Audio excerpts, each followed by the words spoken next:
record in this computer.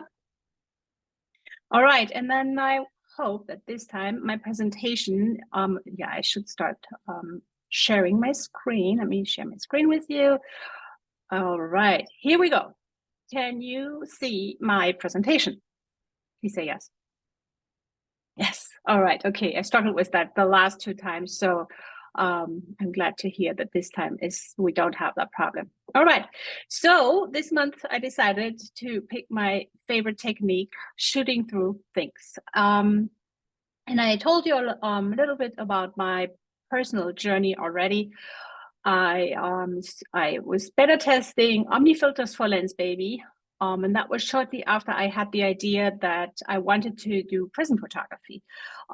So my very first step was to buy a prism on Amazon and use the prism. And oh my God, it was so difficult. I was devastated. Nothing looked the way I wanted. And then I put that prism in a shelf and I was like, okay, this is not for me. And then a few weeks later, I received a product from Lensbaby and they asked me to beta test their Omni filters. They were brand new. That was back in 2019.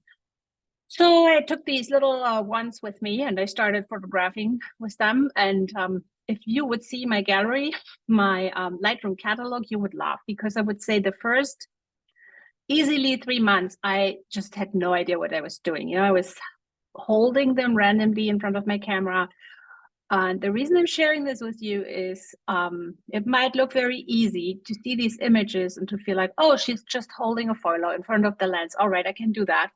And then you start doing it and you might feel like, man, this is much harder and maybe I'm not talented enough. Let me tell you, you are definitely talented enough, but it takes time to learn how to hold the filter in front of your lens. I had to learn which lens, some lenses work better than others. I had to learn about the distance to the lens, about aperture, about how the light hits the prism and all that. And about this is, I want to cover a little bit about all these things in this presentation today. And I assume that there will be a lot of questions later on. So for now, I'm asking you to just stay muted. And then at the end of the meeting, you can ask your questions or just add the question to the chat for now. Okay, so brief introduction. A lot of you say today that they met me via the Lensbaby conference. So the few people who don't know who I am, I was born and raised in Germany and then started traveling the world with my husband. We have 3 kids. They are all a little older by now. My youngest is 18, my oldest is 26, lives in Miami. And I fell in love with California where we moved 7 years ago. And then eventually I started making that my main subject. And then at one point I got into creative photography techniques and that's what I do today and what I love. Rosanna, you mentioned my class. If anybody is interested, that's part here. The class info is here in this presentation. If you want to find out more about all these techniques, there is a self-paced workshop available on this website at Click Photo School. So feel free to hop over if you're interested and want to find out more, or shoot me a message if you need the link to this website again. All right. So I've added a lot of images, of course, to illustrate today's subject. So let's start with a very simple definition. So if you want to put it easy, I would say shooting through is simply hold or place an object in front of your lens and shoot through.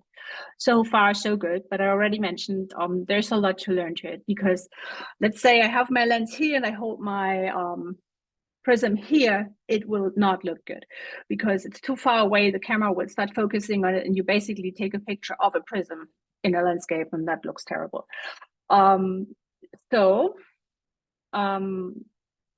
Let me start with gear because that was something that was part of my my personal journey towards successful prism photography. And for short, I call it prism photography, even though I'm not only talking about prisms. So even though I shoot through a lot of things, I think prism photography is a great term to describe that. I love the 2 Lensbaby lenses. Can you mute yourself, please? I love the edge 35 and the edge 80 when I use my prisms. If I give you the real reason, you might find that weird.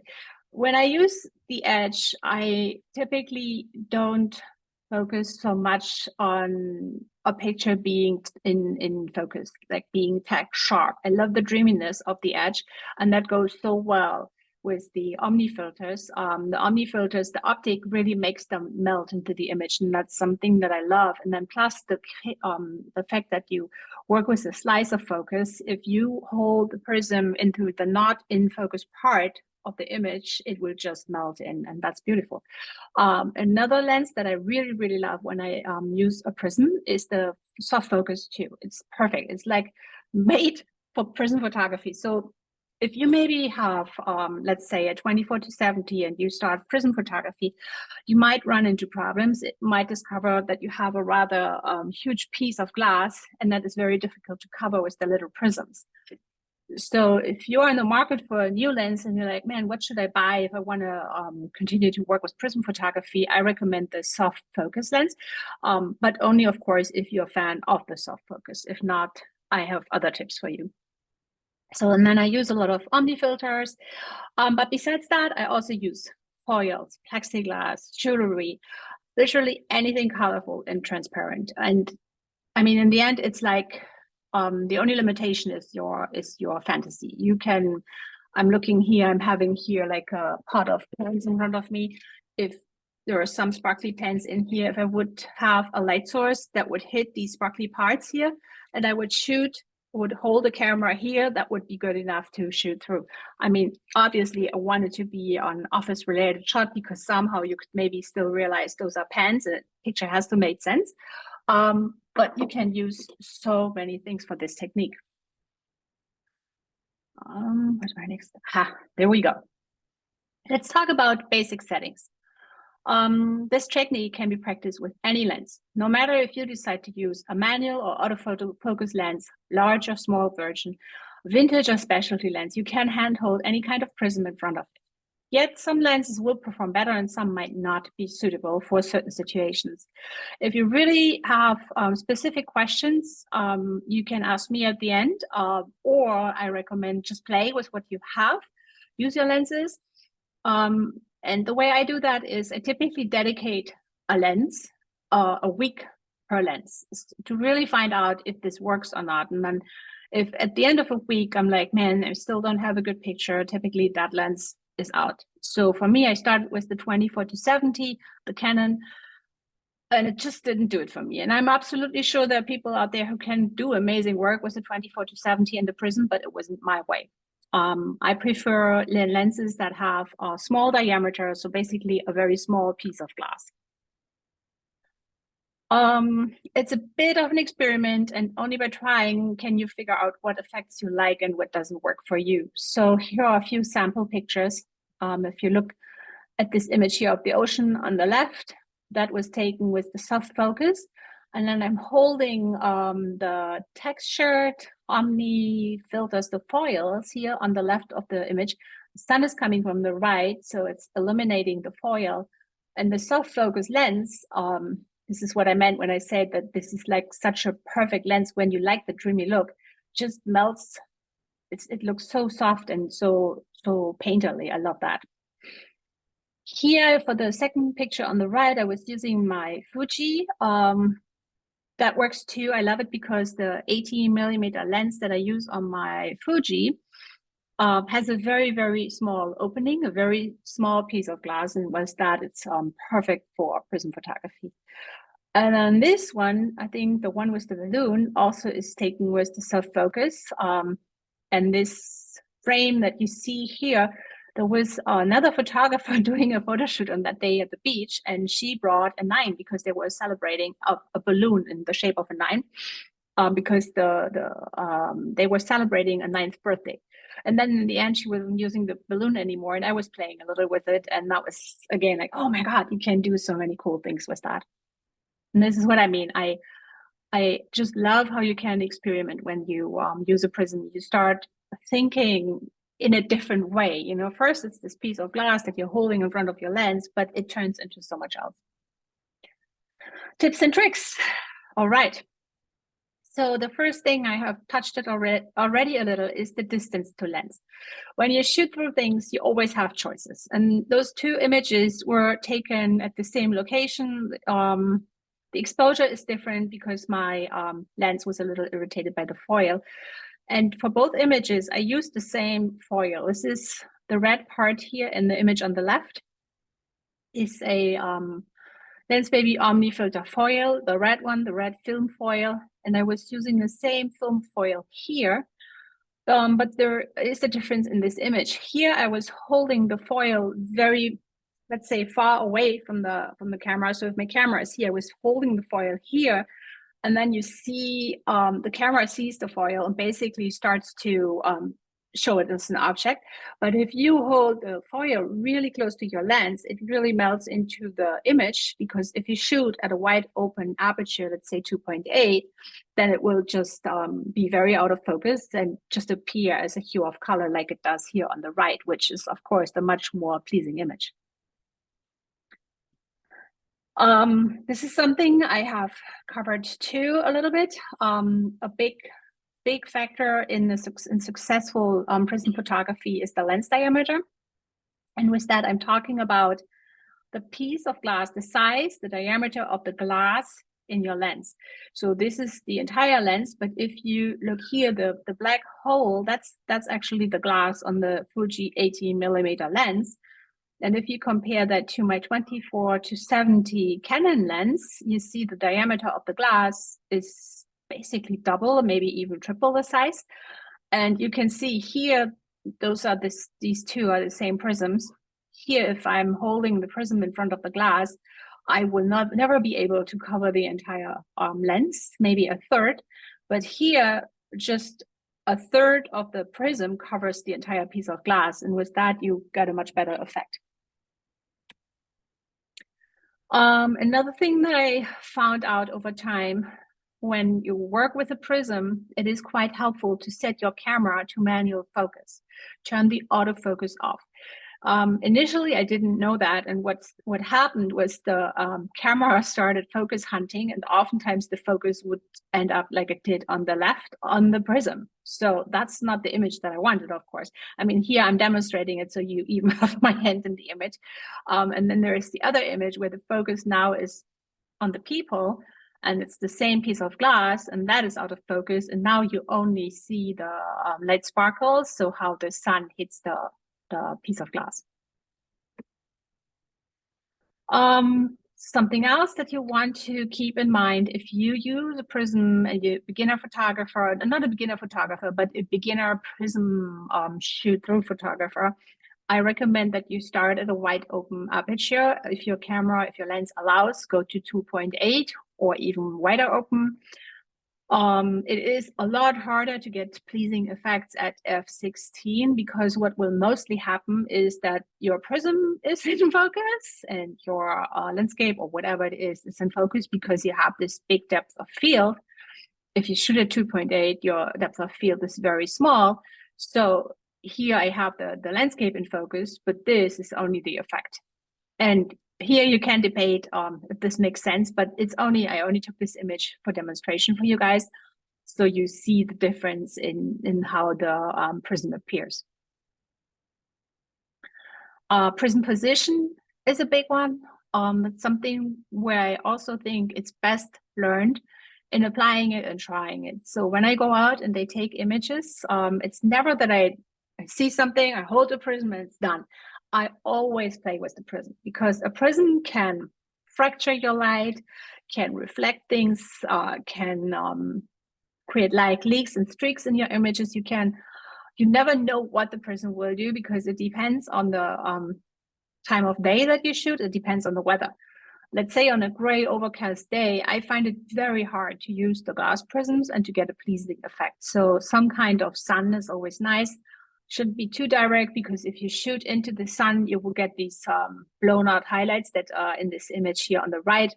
These parts that are very, very bright, they are not really pleasing to the eye. I keep thinking about an image like this, like a migraine inducing image. So I'm very careful with shooting into the sun. And this was shortly before sunset. So you see the sun is already low to the horizon. The light is kind of golden, but it's still not a pleasing look. So if I would have turned myself a little further away from the sun, it would have been much more pleasing. So, and the reason I keep focusing on the prism, playing with the position of your prism is because you can get so many different effects. And that's the fun part, you know. You might have something in mind like this where you just want to induce color, but if you keep shooting and keep playing with it, you will see so many possible images. And I think it's also part of the journey to find out which are the effects that you like for your photography. You know, maybe you like these highlights that I don't like, or maybe you like light streaks, or maybe you just want to infuse color, or you love the reflection part. I mean, or you love it all. I don't know. But that's actually the thing that makes the whole prism photography so fun. So I cannot say it often enough. The most important thing that it did for me is, before I was shooting with a prism, I was very married to all the rules. So I had learned about the rule of thirds. I had learned about proper composition. I had learned about proper exposure, about the proper lens. You know, you want to take a landscape picture, so now you need your wide angle, and you cannot do that with a macro lens. And all this was so, I don't know, it was restricting me. You know, I knew it, and this is the right way. I'm German, so this is the way we are raised. You know, it's the right way, and this is how you do it. And I knew there must be something else. And I really wanted to figure out what it was that my pictures were lacking. So this is why I dedicated, when I realized how joyful prism photography is, I dedicated a year to this. And that turned into 2. And I think I'm in year 3 or 4 of prism photography, and I don't see myself ending anytime soon. I just love that it unleashes your creative potential. I have talked about that during our double exposure month already a little. Once you cover one technique, that's an advanced thing, but I always like to give you the opportunity. You can even mix and match techniques. Like here, there's a prism in the image, and then there's a double exposure, or the picture in the middle. Double exposure, one is in focus, one is out of focus, and then these streaks were produced with the help of a prism. Here I was mixing double exposure, slow shutter photography, and regular photography. So I would not recommend doing it right away. If you have never touched a prism, or if you're still a beginner prism photographer, I think you have enough on your plate. But long term, you can think, I mean, once you're bored with your prisms, you're like, man, what can I do now? And you can mix it with something else. I also want to talk a little about my personal approach. I touched that a little bit already. I just love the creative freedom. I love colors. And after I understood the basics of the prism photography, I really focused on colors, the colors in photography. And it is an amazing tool if you want to induce color in your photography, either using the Lens Baby foils or the crystal glass, what is it called? The crystal, multicolored crystal glass ones. This one was taken with one. They create fractions and all these beautiful colors. It's something I can never get enough of. And the prisms help me to become aware of what I love in my own images. All right. This one, be open to the possibilities and have no expectations. That always helps me. I mean, yes, of course, if you are going out and you're doing a paid photo shoot, you should have a clear game plan. But let's say you do this for your own entertainment or your own learning process, then I recommend, if you are starting with prism photography, really let go of expectations. You know, maybe even set your camera to wrong settings on purpose, just to find out what happens if it's not the perfect setting. Because what oftentimes happens is we have a recipe for a certain image. Let's say a beautiful sunset and a mountain and a beautiful lake. Okay, so the first thing that comes to my mind, I should maybe look for the reflection, should all be in focus, and I want a framing element. But if you keep doing that over and over again, you might get board.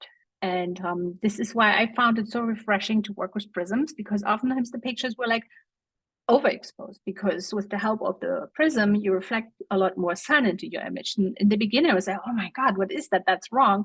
But then I learned to play with that, and I discovered so many things, and that was really fun. I've said that quite often already, I know, but I want to repeat it one more time. It takes practice before you see results that will please you, so be patient with yourself. Think about prism photography as meditation. I do that. I use it that way. I oftentimes bring my headphones to the beach, and then I have a playlist that I made. That was obviously not my first idea, not 2 years ago, but I did that recently, and it really makes a difference. It's music that gets me in the mood. It's music that makes me feel like I'm not at home at my home beach, but I'm in this amazing movie, and there's this golden light, and all of a sudden I feel like dancing, and I see different things. I see the world in a different way. Holding things in front of your lens can create endless results, from light leaks to film-like looks, colors. The world is your oyster. Surprise me. Tell me what you found out this month. I cannot wait to hear that. No matter if you want to frame your subject or just need a little extra element in your frame, the options are unlimited and always beautiful. With that being said, this is ending my presentation, and I will stop to share the screen and hand my microphone back over to you guys. There were some questions. Let me go over those. Which Fuji camera do you own? I use, when I started Prism photography, I was using the Fuji X-T2. I loved it. I'm not only a creative photographer, I'm also a bit of a tech nerd. So I wanted to find out when the X-T3 came out, ooh, what is it about? So I bought that one, and I sold my X-T2. I traded it in. Oh, I have regretted that so much, you have no idea. The X-T3 is a great camera, but somehow, I don't even know why, I feel like with the X-T2, I was creating different images. I have talked to my local camera guy many times. He's like, no, it's the same processor. Everything is the same. I still don't believe him. Anyway, X-T2, X-T3. I have not used the X-T4. I think the newest one right now is the X-T5. I was using that. I was testing it last summer at Clickaway in Chicago. I really liked that camera too, but I did not have a chance to use it with Prism. So my own experience is X-T2 or X-T3. And then what's the name of the skinny, curvy Prism? Oh my goodness, I have to look it up. They have all kind of funky names.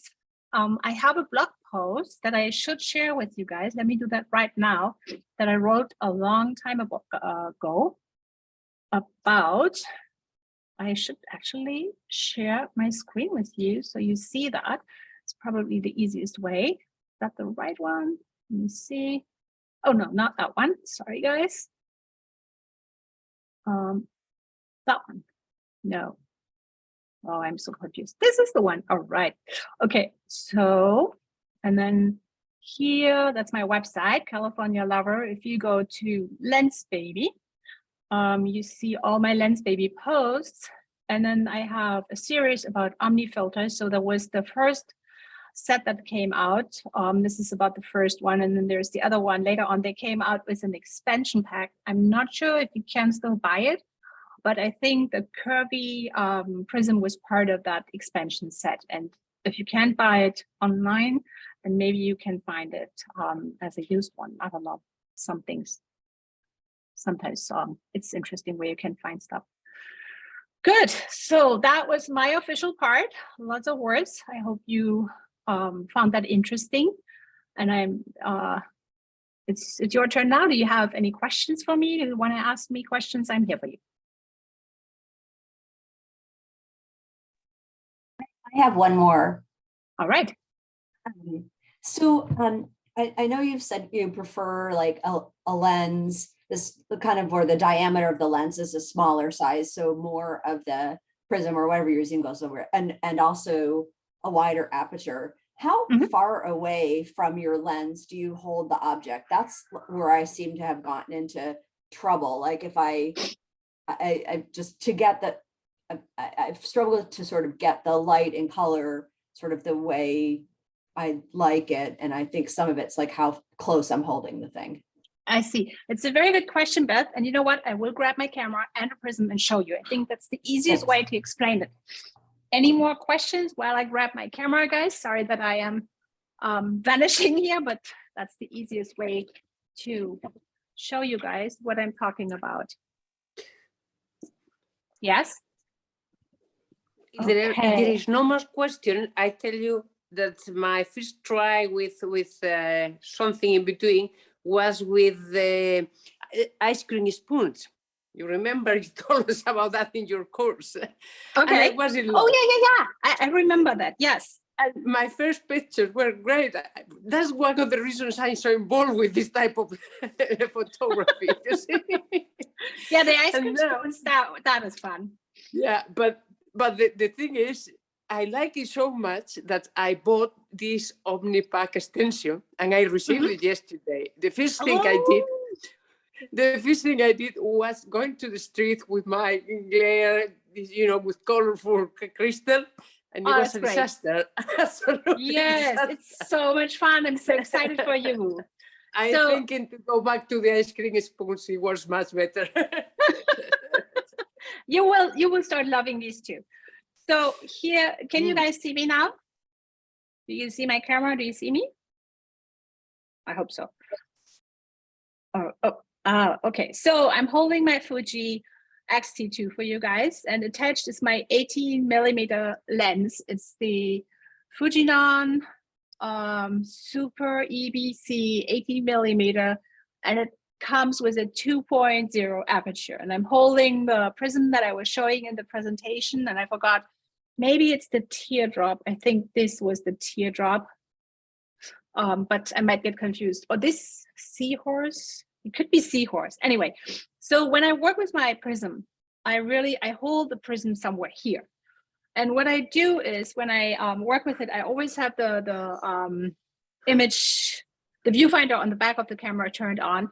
And then I play with it. And I'm not sure if you guys can see my screen, but just in removing it and getting closer, I already see the effect that I want.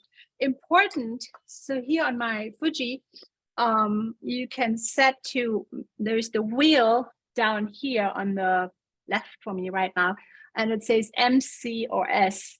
And I always set it to M for manual, and then the focus sits where it was last. So the camera doesn't start focus hunting. And what I do is, before I set it to manual, I focus on something that's really close by, then I turn it off, and then everything else that is far away, in my case, it's often the ocean that I use, is like really out of focus. So I see these big sparkles. That's how I do it. And there is no real right or wrong distance to the lens. You said you don't see the colors or not the effects that you want. What is really important though, is that you also consider where you hold your prism in relation to the light source. So the light, if it comes in from the front, it will be too direct. If it comes in from the side, it's ideal. If you turn yourself with the back towards the light source, the prism will not catch any light, then you will not see anything. So ideally, I think I work mostly with side lights when I use my prisms. Did that answer the question? Yeah, thanks. That's actually helpful. That's actually helpful. Yeah, thanks. Good. Okay. So I have a question. Yes, Jan Louise, which isn't up there, but which is, I wondered if, I'll put my video back on for a second. Well, first off, I think seahorse is that, now that jogged my memory, because I got one of the first packs, the Omni crystals, and that seahorse is not the one you were holding, but the other one you had in your video, the one with the multiple curves on it. So this is then the seahorse. No, the other one. It's the one with. I think that's the zigzag. Oh, zigzag. Yes, that sounds right. It's the zigzag. We solved that riddle. Yes. No, not that one either. The one, it was in your. The seahorse is it's like a it was in the picture where you were showing the different lens diameters. And right. Okay. So go to my blog post. I remember that Yes. Yes, Okay. that's it. Okay. Jan, All the end right. of Jan has it. Yep. Yay. So, but I wondered how it would work with the Lynn's Baby Velvets, because they're very soft. Yeah, it's not my favorite combination, I have to admit. So I really love the Velvet 28, and with that one I had zero luck, because the problem with that wide angle, the 28, is that it focuses on everything that's in front of your camera. So it was impossible to get this glowy effect that you don't understand what it is that you see in the image. So Okay. I always saw the wand, but I have to say I'm not the biggest fan of the velvet look. So this is why someone else should probably answer that question, who had more luck. I have the Velvet 85 and the 56, but I never used them in conjunction with the wands. So it's not my style, I would say. But maybe, Abby, do you do that? Is anyone here having anything to say to that question? I've got the Velvet 56. I like using it with the color ones, the melon wedge and the color teardrop. Not This so one? much. This one?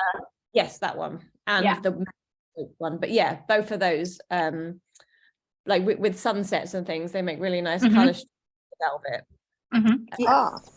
You know, what you just said also occurred to me that could be part of the problem. I usually shoot wide because I use my Lens Babies a lot for landscapes. So the lenses that I favor are the Edge 35, and I have like the Velvet 28. So maybe, you know, whereas you were saying the soft focus is a 50 millimeter. So possibly the focal length also plays a part in how much compression or something there is. And maybe that's why I was having issues. So sorry. Yeah, that makes sense. I have tried the Edge 35 and I never really thought too much about it. But whenever I use the Edge 35 with my Omni filters, foils, whatever, I tend to switch back to my Edge 80. And I never thought about why, but I think that's the reason. With the 80, there is more compression and the look is easier to achieve. Yep, I'm going to try that because that could be the issue that I'm having. Good point. And what about a regular macro lens? I would say try it and let me know how it works. Yeah. I don't even have a regular macro lens, so Yeah, I have no answer. I think I've tried. I've tried them all a lot, but I haven't. I love your work, and mine doesn't. You know, I probably haven't practiced enough. And also, I have a Helios lens that's new, and I'm just learning it. So I'm not, but I'm thinking that might work very nicely because it softens the whole everything around the edge with the swirly thing. Yeah, there's somebody in the group. She's from Germany, Anke Brauweiler. I think she also has a Helios, and I think she used it with the Omni filters. She might be a good person to ask and contact her. What's her name again? Anke, A-N-K. I'll share the name in the chat. You can tag her in the post. Maybe I'm sure she has something to say. All right. Any more questions? Nope. That's it for today. Perfect. Oh, one more thing. I have a coupon code for you because we talked so much Lens Baby today, and I normally don't rub it in. But if you want to buy something at Lens Baby, my coupon code WRICORN, which is my last name, will give you 10% off. And if you need anything else, if you have more questions, send me a message. Like I said, I will probably not be super present for the next 2 weeks, but maybe I can check in, who knows. And I hope you guys have tons of fun. Even though I picked very lightly, these guys are coming with me. Okay. Thank you, everyone. And I hope you have a great time, and I see you in a month. All right. Thank you. Thank you. Thank you. Bye-bye. Thank you. Bye.